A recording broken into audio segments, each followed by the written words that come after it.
'96 World Cup was shaped by narratives unlike any tournament before it. More teams, more matches, and more host nations than ever promised a World Cup for the history books. But as the tournament unfolded, one narrative drowned out almost all the others, and it all revolved around one team and one nation, Argentina. As the defending champions, they were always going to be under the microscope, but from the opening whistle of their very first match, their title defense was drowned by noise of controversy. And it's a red card! No fair, no fair. Egypt robbed. I respect ولا fair play to go. Utter and complete bollocks. Every game seemed to spark a new debate. Every decision fueled fresh accusations, and with each round, the noise only grew louder and louder.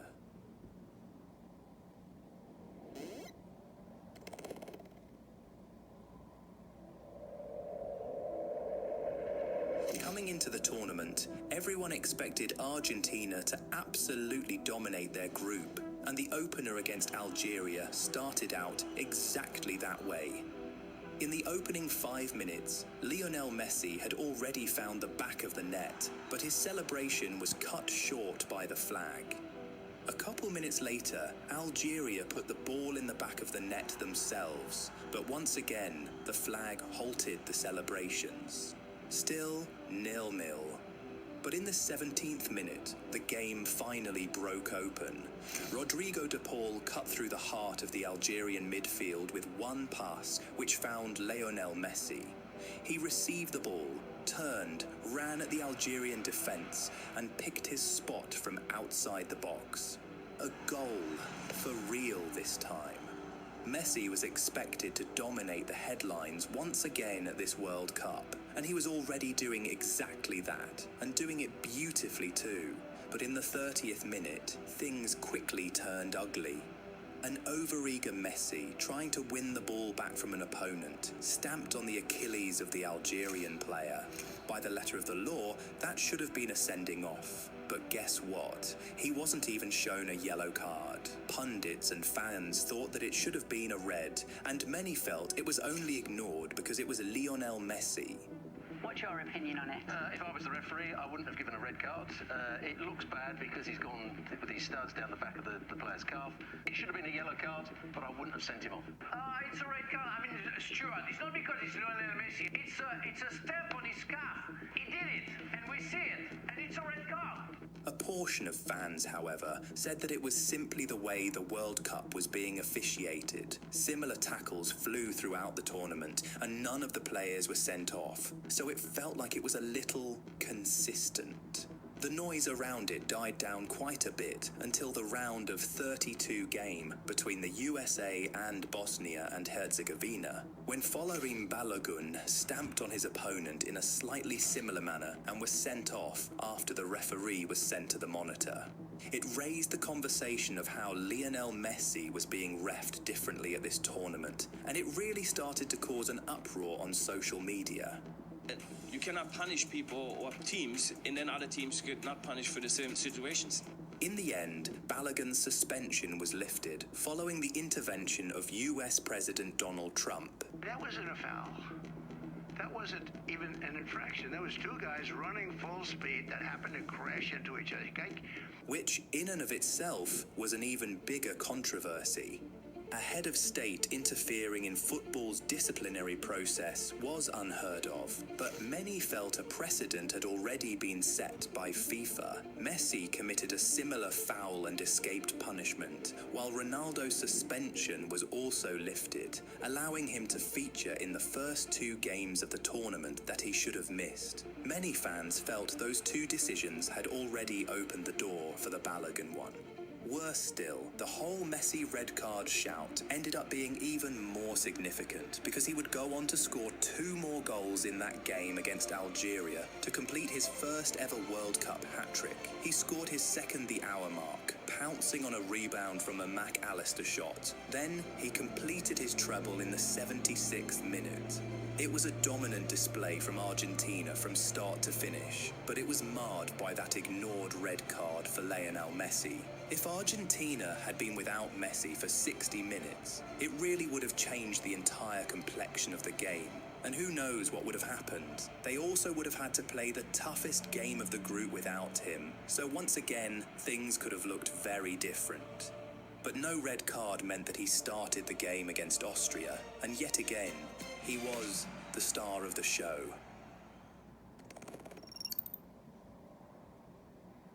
This game started on a high note. Just 3 minutes in, Austria had already given away a penalty. Score that and Messi would equal close for most goals in World Cup history.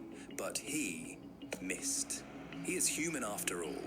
But he went right back into beast mode in the 38th minute, bending the ball into the bottom corner after Almada had dummied a cross from Medina. It was the Messi special once again, simply unstoppable.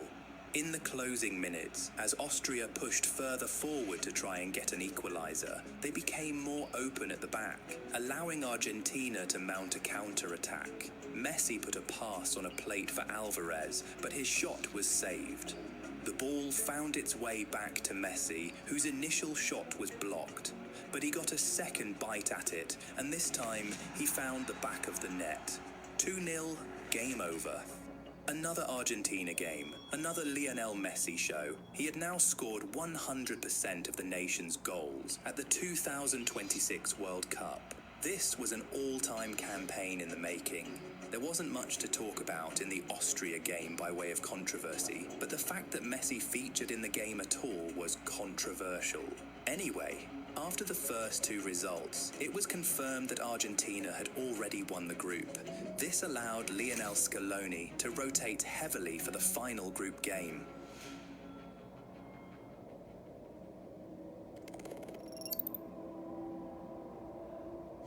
Messi and a handful of other starters sat on the bench against Jordan, giving the younger generation a chance to get a taste of World Cup football.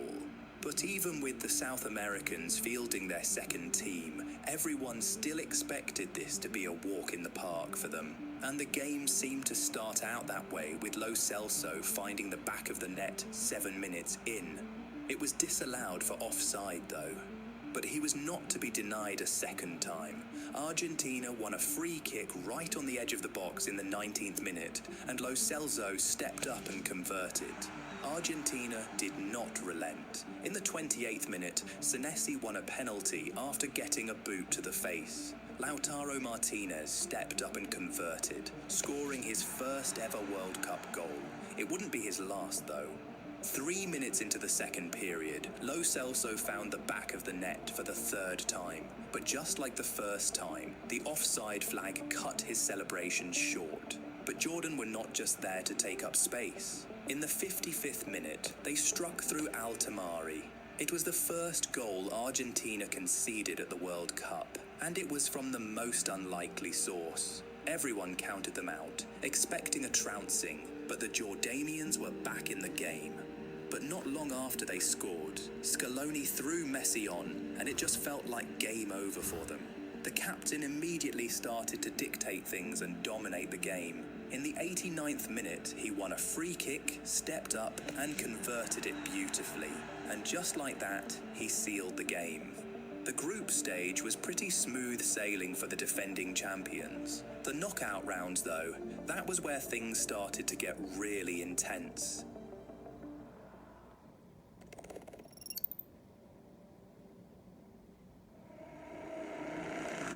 Argentina were drawn to face Cabo Verde in the round of 32, but in spite of their brave display against Spain and Uruguay, nobody gave the little island nation a chance against the South American giants, and it looked like they were truly going to get blown away when Argentina took the lead in the 28th minute. Lisandro Martinez found Lionel Messi with a lovely long ball from the halfway line, and the captain brought it down with one touch and immediately put the ball past Vozinha. Millions of people took that as the beginning of a trouncing, but Cabo Verde were not done shocking the world just yet. In the 54th minute, Duarte tried his luck from outside the box, but it was saved by Martinez. That was him knocking. Just a few minutes later, he pushed the door down. This time around, he was inside the box. He received a pass, controlled it quickly, and put the ball past Emi Martinez. The underdogs were back in the game. It was incredible. Argentina almost immediately regained their lead. Lautaro played Messi in the 63rd minute, but the number 10 was unable to bury the chance thanks to Vozinha's heroics. 10 minutes later, Messi won a free kick just outside the box, and he tried to catch Vozinha out while he was still setting up his wall. But the goalkeeper responded quickly enough to make a massive save. He would be called upon to stop Messi again from another free kick in additional time. It was a tricky ball, but he handled it rather well, saving the shot and also taking care of the rebound. After 90 minutes, the two teams were inseparable, so we had to have an extra 30. It seemed like a dream that this small nation was holding the champions down, but it was indeed the reality, and we were all watching it. However, in just the second minute of extra time, the fairy tale seemed to have ended.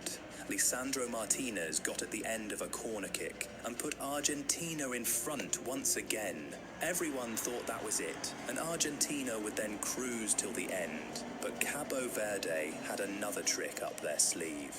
2 minutes to the end of extra time, Sidney Lopez Cabral pulled a rabbit out of a hat. He scored arguably the goal of the tournament, putting the ball in the top far corner beyond the reach of Emi Martinez. The goal was so good that Cabral had to go get a hug from his partner before resuming play.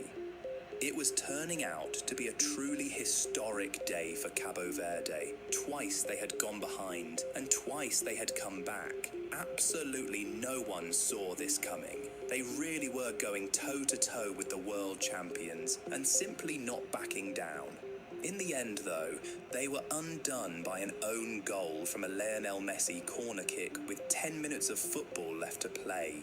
But even then, they still didn't let down. They continued to knock with chance after chance. Cabral got a free kick in a similar position from where he scored in the first half of extra time. The strike was just as good and powerful, but this time, Martinez was alive to it. In the end, after a great performance, Cabo Verde bowed out.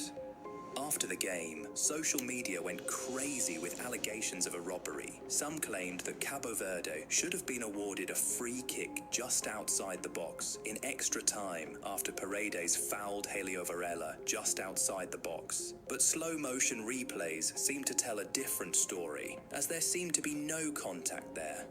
Argentines themselves made an argument that they should have had a penalty for a handball on Pico Lopes, but the ball had first come off the defender's head before hitting his arm, so according to the laws of the game, that was never going to be a handball. Messi's quick free kick also rubbed a lot of people off the wrong way, and while it might be true that he did try to have an unfair advantage, the referee's whistle had actually gone at that time, so it wasn't unlawful to take the free kick. It was sort of similar to the now famous corner taken quickly from Trent in the Champions League, which Messi himself was a victim of. Fans were also frustrated that, in the dying embers of the game, Nicolas Tagliafico wasn't required to stay outside the pitch for a minute after the medical team attended to him as per the new rule of the World Cup. But fans of Argentina argued that, according to the laws of the game, he actually was not required to stay outside the pitch for a minute because he visibly indicated to the referee that he didn't want to leave the pitch and the play wasn't stopped specifically for the injury. And according to IFAB's laws, that exempts him from the 1-minute rule. But if you think social media went crazy after the Cabo Verde game, just wait until you see what happened after the next game.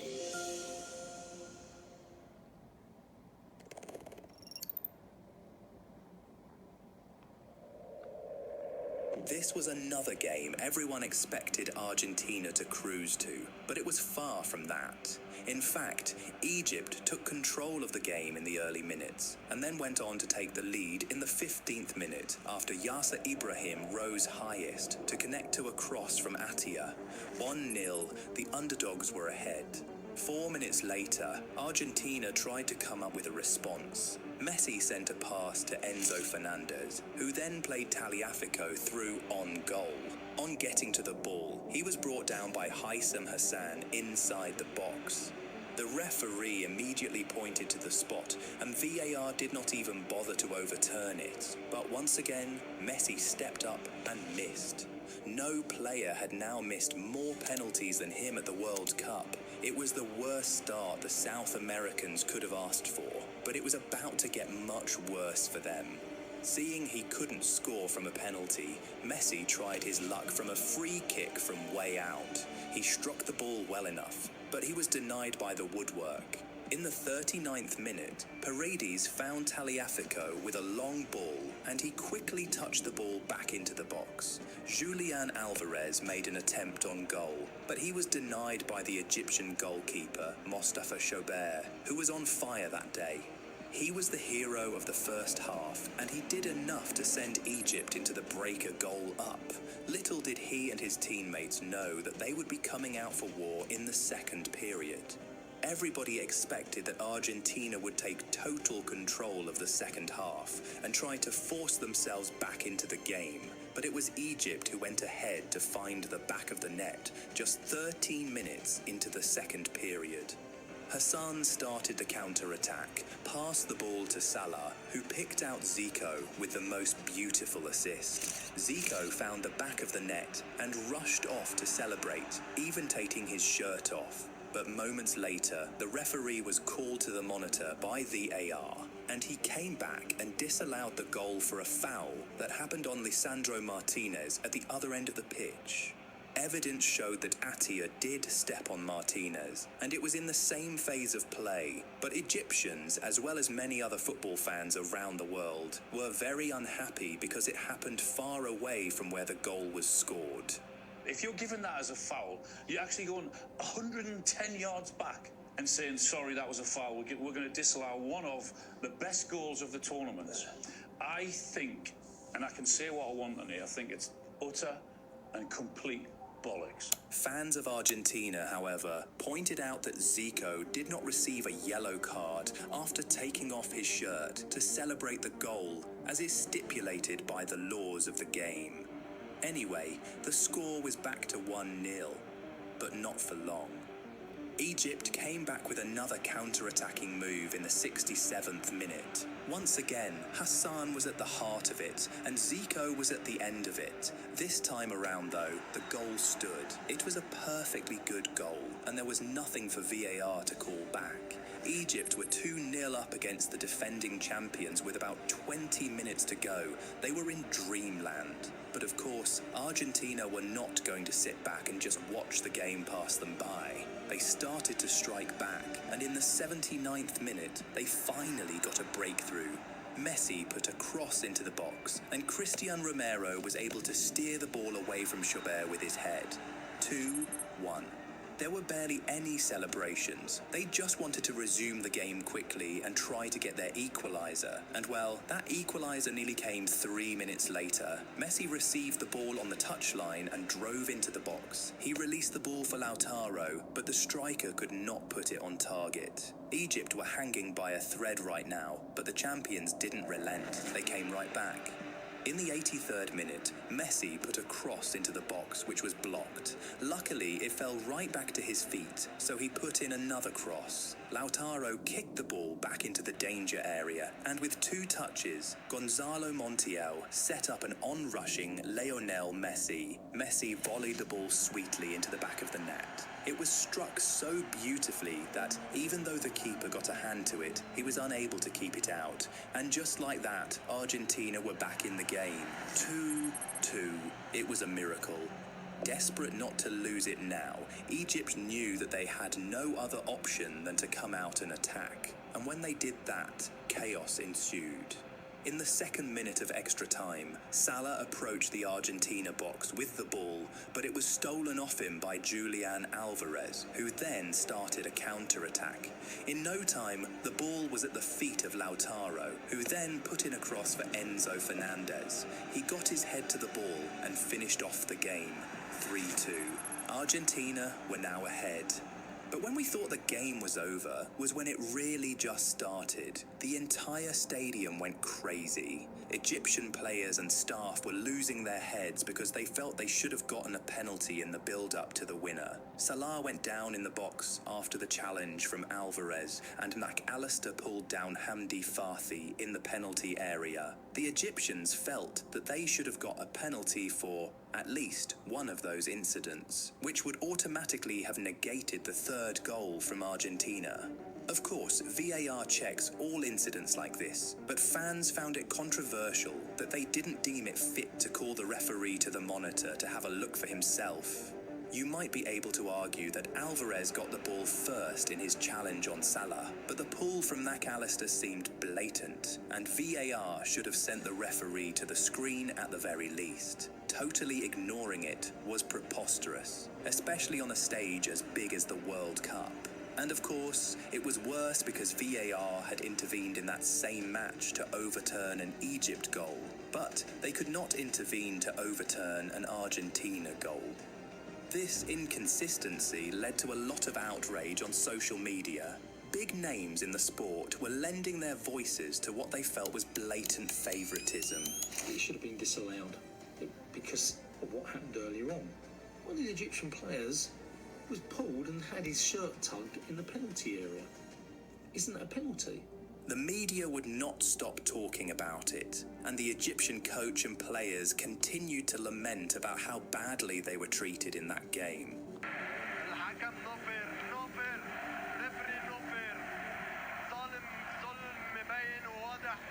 There was also the issue of the coach doing the racism gesture, which should have seen the game stopped and the racism protocol followed. But it was later cleared up by the man himself that there was no racism, and he only did that to express his feeling about the officiating being unfair.